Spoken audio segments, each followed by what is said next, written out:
पीछे के केस में हम लोगों ने जो बायो सावर्ट लॉ पढ़ा था, अब उसके बहुत सारे एप्लीकेशन हैं। तो आज हम एप्लीकेशन की बात करते हैं। तो एप्लीकेशन में एक आती है, बात आ जाती है, magnetic field due to a long straight carry current carrying conductor. ये वायर है, यक्स वाई वायर जा रहा है।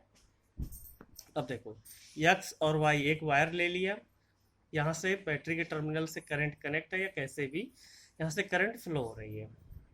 आप क्या करते हैं, एक पॉइंट पी लेते हैं और इस पॉइंट पे कितनी मैग्नेटिक फील्ड होगी ये कैलकुलेट करना है।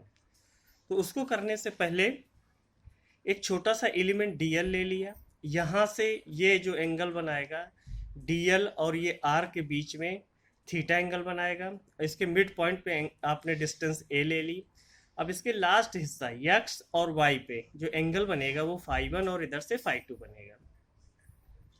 अब आगे बढ़ते हैं, ये यहाँ से लेकर के यहाँ तक ये डिस्टेंस L है, इतना समझ में आ गया। तो कंसीडर एक straight conductor X Y carrying current I, we wish to find its magnetic field at the point P whose perpendicular distance from the wire is A, PQ equal to A. PQ equal to A. Consider a small current element DL of the conductor at O. ये DL है at point O पे। Its distance from Q is OQ is equal to L. तो देख लो OQ is equal to L. Let R be the position vector of point P relative to the current element and theta be the angle between DL and R. अभी बता चुके हैं। According to the Biot-Savart law, the magnitude of the field dV due to current element DL will be, ये formula था, dV equal to mu naught upon 4 pi I dl sin theta upon R square। ये हो गई equation Biot-Savart law की।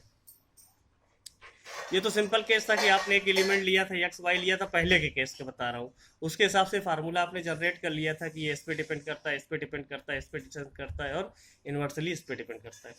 तो ये सारी चीज़ें होने के बाद हमें अब इस फार्मूले में चाहिए क्या, डीएल की वैल्यू चाहिए, साइन थीटा की वैल्यू चाहिए, आर की चाहिए। जब केस हमारा कुछ इस तरीके से है, क्या करेंगे, राइट एंगल ट्रायंगल ओ और क्यू और पी, इसको हमने क्या किया, पूरा निकाल लिया। निकालने के बाद यहाँ ले आए ओ क्यू पी, ये एल डिस्टेंस है, ये आर है, ये ए है, ये थीटा है, ये फाई है। तो देखोगे theta plus phi is equal to 90 degree. तो theta equal to 90 minus theta phi. तो यहाँ से साइन थीटा लिया, साइन थीटा को sine 90 minus phi, sine theta equal to cos phi. तो कास फाई, अब ये हो गया, साइन थीटा की जगह हम कास फाई यूज करेंगे। अब यहाँ से cos phi equal to a upon r, a upon r, ये ट्रायंगल का फार्मूले से हो गया। यहाँ से आर निकाल लिए, ए अपान कास फाई हो जाएगा ए सेक फाई। अब इसी में से टैन फाई यूज करेंगे, tan phi equal to l upon a, तो l equal to a tan phi. इसको डिफरेंशिएट कर देंगे तो d l equal to a, tan phi का फार्मूला होता है sec square phi into d phi, ये डिफरेंशिएट होकर के आ जाएगी। तो डीएल की वैल्यू आपने फाइंड कर ली, आर की वैल्यू फाइंड कर ली, साइन थीटा की वैल्यू फाइंड कर ली। अब इस इक्वेशन में सारी वैल्यू पुट करेंगे। तो d B equal to mu not upon 4 pi into आई।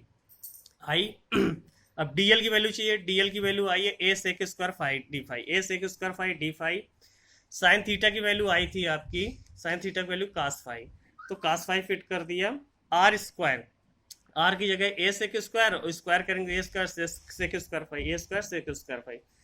जो चीज़ें कम होने लायक थी काट पीट दिया, सेक स्क्वायर फाई कट गया, यहाँ ए था, एक ए कम कर दिया, ये कास फाई आ गया, तो ये वैल्यू आ गई। आगे सिंपल है ये, d B equal to mu naught I upon 4 pi a cos phi d phi. According to right hand rule, the direction of magnetic field at the point P due to all such current element will be the same direction, namely normally into the plane of paper. Hence the total field B at the point P due to entire conductor is obtained by integrating the above equation with the limit phi1 minus phi1 and phi2। अब हमें ये dV के form में आया है, हमें चाहिए B, तो इंटीग्रेट करेंगे। आपने phi1 phi2 ले रखा था, तो एक जगह से स्टार्ट करेंगे तो एक प्लस लेंगे, माइनस, तो लोअर लिमिट को माइनस ले लिया, अपर लिमिट को प्लस ले लिया, तो phi1 phi2 dV।